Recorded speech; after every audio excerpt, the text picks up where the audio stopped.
மயிலாடுதுறை அருகே சாக்லேட் வாங்கி தருவதாக கூறி வீட்டிற்குள் அழைத்து சென்று சிறுமிக்கு பாலியல் தொந்தரவு கொடுத்த இளைஞரை போலீசார் போக்சோ சட்டத்தில் கைது செய்தனர். மயிலாடுதுறை மாவட்டம் நீடூர் பகுதியை சேர்ந்தவர் வினோராஜ்.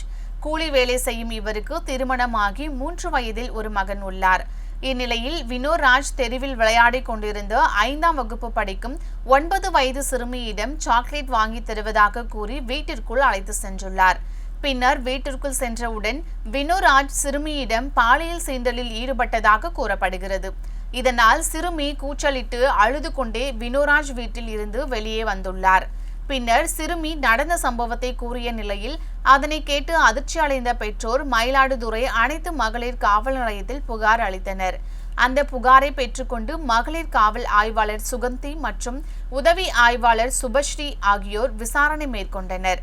பின்னர் வினோராஜ் மீது போக்சோ சட்டத்தின் கீழ் வழக்கு பதிவு செய்த மகளிர் போலீசார் வினோராஜை கைது செய்து நீதிமன்றத்தில் ஆஜர்படுத்தி சிறையில் அடைத்தனர்.